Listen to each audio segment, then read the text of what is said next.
Drugs तस्कर ललित पाटील प्रकरणी विधान परिषदेत चर्चा करण्यात आली आहे। या प्रकरणात पोलिसांचा सहभाग नसल्याचं स्पष्टीकरण गृहमंत्री देवेंद्र फडणवीस यांनी दिलं आहे। ललित पाटील प्रकरणी कोणालाही पाठीशी घालणार नाही, या प्रकरणात आणखी खुलासे बाहेर करणार असं वक्तव्य देवेंद्र फडणवीस यांनी केलंय। ललित पाटील ड्रग्स प्रकरणावरून ठाकरेंच्या शिवसेनेचे आमदार अनिल परब यांनी विधान परिषदेत संताप व्यक्त केलाय। मुंबईत लहान मुलांनाही ड्रग्स घेताना पाहिलंय असं वक्तव्य त्यांनी केलंय।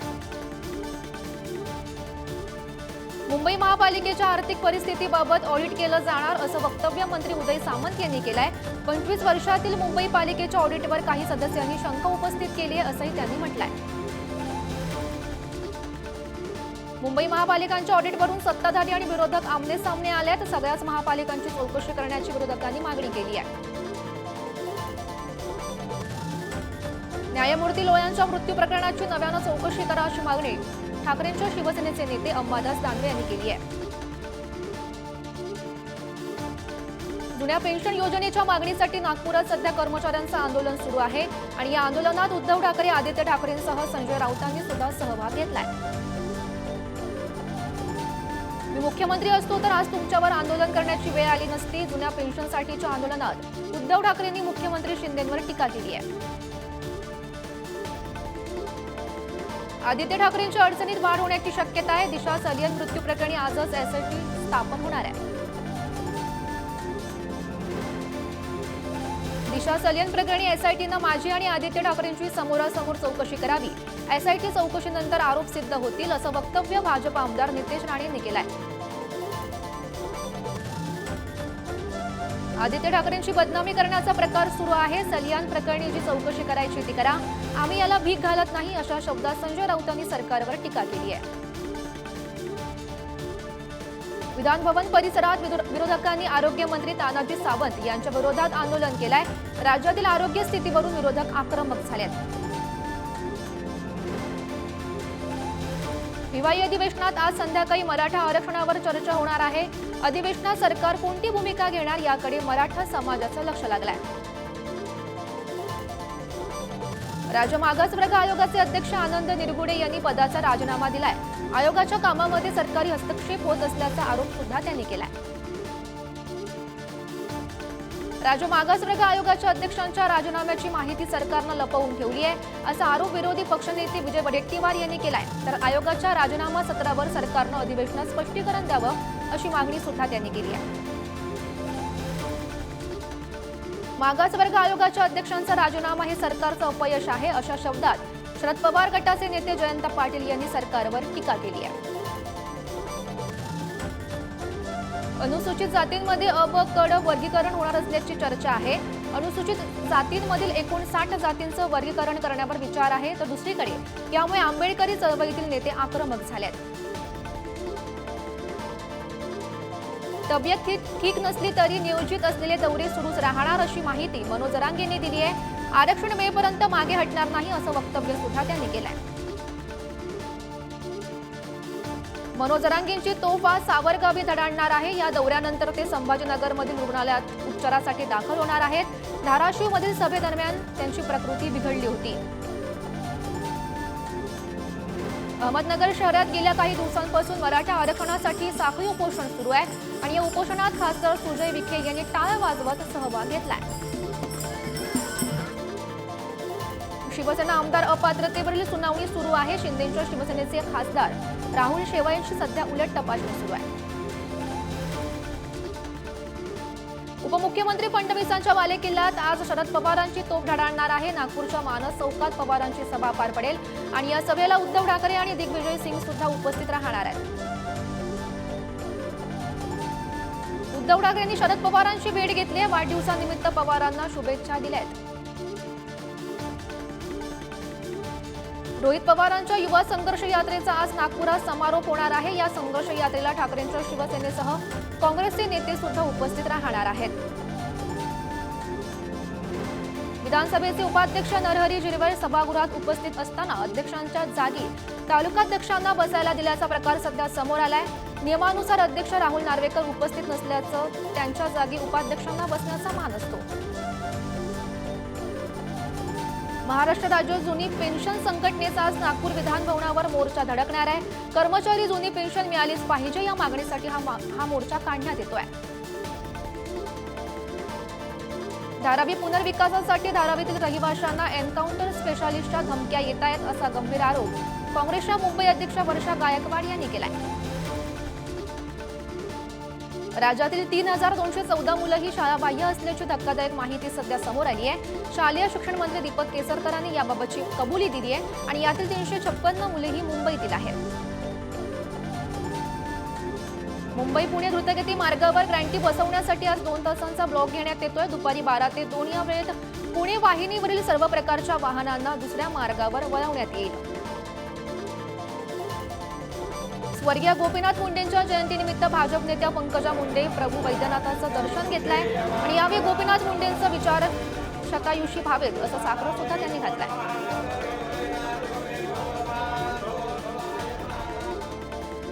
स्वर्गीय गोपीनाथ मुंडे यांची आज जयंती आहे। त्यांच्या जयंतीनिमित्त कृषी मंत्री धनंजय मुंडे यांनी आज नागपूर येथील त्यांच्या शासकीय निवासस्थानी जाऊन त्यांच्या प्रतिमेचं पूजन करत अभिवादन केलंय। भाजप नेत्या पंकजा मुंडे आणि खासदार प्रीतम मुंडे यांनी वैद्यनाथ मंदिर परिसरात स्वच्छता केली आहे। स्वर्गीय गोपीनाथ मुंडेंच्या जयंतीनिमित्त त्यांनी श्रमदान करत मंदिर परिसरातील गरजूंना ब्लँकेटचं सुद्धा वाटप केलंय। शरद पवारांचा आज 83वा वाढदिवस आहे। यानिमित्त नाशिकमध्ये कार्यकर्त्यांच्या उपस्थितीत पवारांचा वाढदिवस साजरा करण्यात आला। पंतप्रधान नरेंद्र मोदींनी शरद पवारांना त्यांच्या वाढदिवसानिमित्त एक्स पोस्टद्वारे शुभेच्छा दिल्या आहेत। पवारांना दीर्घायुष्य आणि निरोगी आयुष्य लाभो अशा शुभेच्छा त्यांनी दिल्या। अजित पवार गटाचे माजी खासदार देवीदास पिंगळे यांनी शरद पवारांना वाढदिवसाच्या शुभेच्छा दिल्या आहेत। पिंगळे अचानक आल्यानं राजकीय वर्तुळात चर्चांना उधाण आलंय। शरद पवारांच्या वाढदिवसानिमित्त मुरबाडमध्ये सध्या शेतात त्यांचं चित्र साकारण्यात आलंय। पवारांचा 83वा वाढदिवस असल्यानं 83 फुटांची ग्रास पेंटिंग साकारण्यात आली आहे। शेतकऱ्यांचं नुकसान टाळण्यासाठी राज्य सरकार कांदा खरेदी करणार असल्याचं उपमुख्यमंत्री देवेंद्र फडणवीस यांनी म्हटलंय आणि त्यामुळे राज्यातील कांदा उत्पादक शेतकऱ्यांना दिलासा मिळालाय। नाशिक जिल्ह्याच्या सर्वच बाजार समित्यांमध्ये कांदा लिलावाला सुरुवात झाली आहे। मात्र कांद्याच्या दरात 1100 रुपयांनी क्विंटल मागे घसरण झाली आहे। दरम्यान कांदा दर कोसळल्यानं शेतकरी पुन्हा आर्थिक कोंडीत सापडलाय। वाशिमच्या कारंजा तालुक्यातील सोहळ परिसरात कपाशी पिकावर बोंड अळीचा प्रादुर्भाव वाढलाय। त्यामुळे पिकांचं मोठं नुकसान होतंय। या नुकसानीचे तात्काळ पंचनामे करण्याची मागणी सध्या शेतकरी करतायत। जळगावच्या शासकीय वैद्यकीय महाविद्यालयात संसर्गजन्य रोग या विषयावर एकदिवसीय कार्यशाळा घेण्यात आली आहे आणि या कार्यशाळेत विविध तज्ज्ञांनी विद्यार्थ्यांना मार्गदर्शन सुद्धा केलंय। वाशिम जिल्ह्यात फुटलेल्या बोंडामधील कापूस भिजल्यानं कपाशीच्या पिकाला फटका बसलाय आणि कपाशीचं उत्पादन कमी झाल्यानं शेतकरी संकटात सापडलाय। दुष्काळग्रस्त भागाची पाहणी करण्यासाठी केंद्रीय पथक 13 आणि 14 डिसेंबरला मराठवाड्यात येत आहे। या पथकाद्वारे विभागातील 4 जिल्ह्यांची प्रत्यक्ष पाहणी करण्यात येणार आहे आणि या केंद्रीय पथकात सहसचिव प्रिया राजन यांच्यासह 9 मंत्रालयातील 12 वरिष्ठ अधिकाऱ्यांचा सुद्धा समावेश आहे।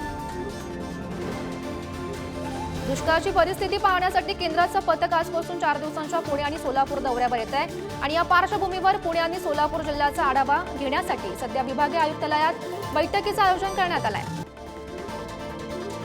जळगाव जिल्ह्यातील केळी उत्पादक शेतकऱ्यांना पीक विमा ग्राह्य धरून नुकसान भरपाई देण्याची मागणी शेतकरी संघटनेने केली आहे। मागण्या मान्य न झाल्यास तीव्र आंदोलन करण्याचा इशारा सुद्धा देण्यात आलाय।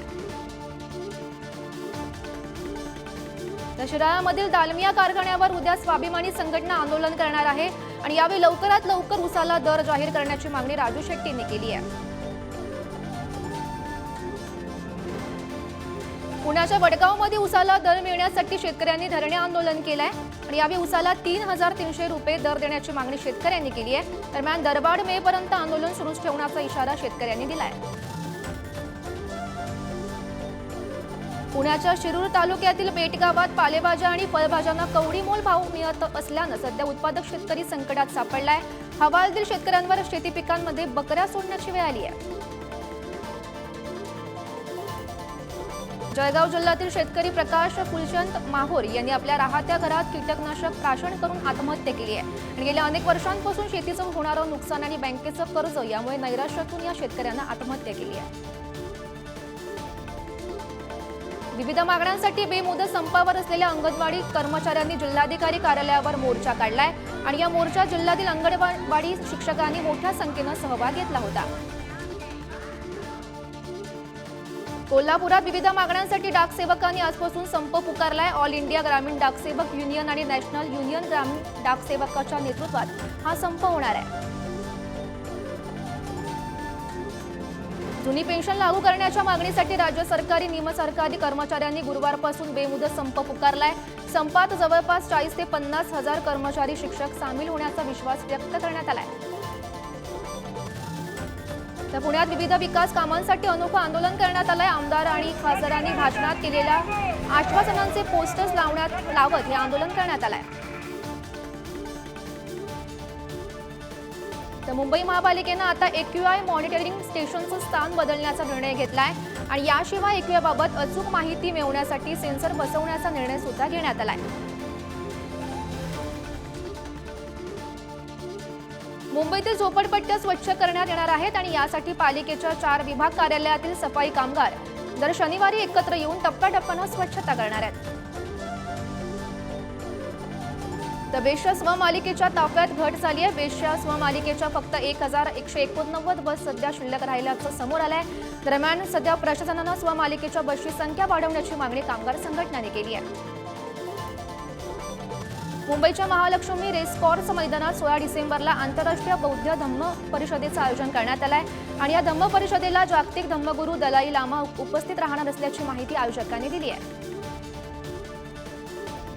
नाशिकचे माजी महापौर दशरथ पाटील हे नाशिक लोकसभा निवडणूक लढवण्याची शक्यता आहे। एका कार्यक्रमादरम्यान त्यांनी ना दिल्ली सोडणार ना गल्ली, आपण सर्वांनी साथ द्यावी अशी भावनिक साथ पाटलांनी नाशिककरांना घातल्यानं चर्चांना उधाण आलंय।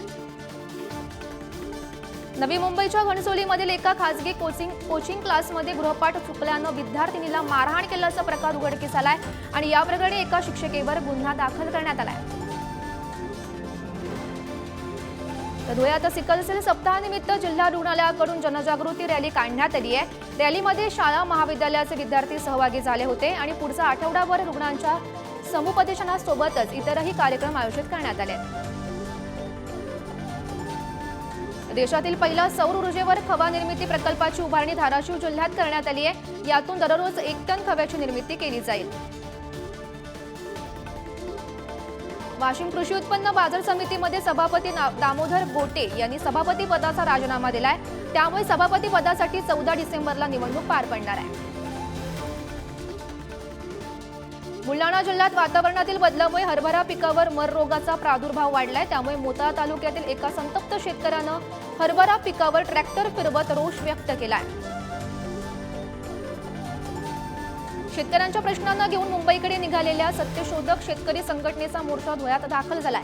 या मोर्चाला आझाद समाज पार्टीनं जाहीर पाठिंबा देत वेळ पडल्या शेतकऱ्यांसाठी रस्त्यावर उतरण्याचा इशारा सुद्धा दिलाय। शेतकऱ्यांच्या विविध प्रश्नांच्या मागणीसाठी सत्यशोधक शेतकरी सभेच्या वतीनं बिढार मोर्चा काढण्यात येतोय। हजारो शेतकऱ्यांचा हा मोर्चा धुळे शहरात दाखल झाला असून सरकारनं सकारात्मक निर्णय घेण्याची मागणी आंदोलनकर्त्यांनी केली आहे। हिंस्र प्राण्याच्या हल्ल्यात 14 मेंढ्यांचा मृत्यू झाल्याची माहिती सध्या समोर आली आहे। तर धुळ्याच्या साक्री तालुक्यातील अक्कलपाडा शिवारातील ही घटना आहे आणि त्यामुळे नागरिकांमध्ये सध्या भीतीचं वातावरण निर्माण झालंय। हिंगोलीच्या औंढा नागनाथ तालुक्यातील दुधाळा शिवारात 2600 कोटी रुपयांच्या निधीतून देशातील पहिला लिगोचा प्रकल्प साकारला जातोय। या प्रकल्पाला भविष्यात पंतप्रधान नरेंद्र मोदी भेट देणार असल्याची माहिती खासदार हेमंत पाटील यांनी दिली आहे। वर्धा जिल्ह्यात सहकारी बँकेच्या बाहेर ठेवीदारांनी सत्याग्रह आंदोलन केलंय। जोवर आमच्या ठेवी परत मिळणार नाही तोवर सत्याग्रह आंदोलन सुरूच ठेवण्याचा निर्णय ठेवीदारांनी घेतलाय। भाजपच्या अभियंता विभागाच्या प्रदेश सहसंपर्क प्रमुखपदी धुळ्यातील शीतलकुमार नवले यांची नियुक्ती करण्यात आली आहे। शीतलकुमार नवले हे धुळे महानगरपालिकेचे माजी स्थायी समिती सभापती आहेत। अंबरनाथमधील अनधिकृत टेम्पो स्टँड हटवण्याची मागणी मनसेनं केली आहे। 5 दिवसात हे स्टँड हटवा अन्यथा आंदोलन करण्याचा इशारा मनसेच्या वतीनं देण्यात आला आहे। मुख्यमंत्री वैद्यकीय सहायता कक्षातून गेल्या 1.5 वर्षांमध्ये 156 कोटी रुपयांपर्यंत अर्थसहाय्य वाटप करण्यात आल्याची माहिती समोर आली आहे। रुग्णांनी वैद्यकीय सहायता मिळवण्यासाठी ऑनलाईन अर्ज करण्याचं आवाहन कक्षाचे प्रमुख मंगेश चिवटेंनी केलं आहे।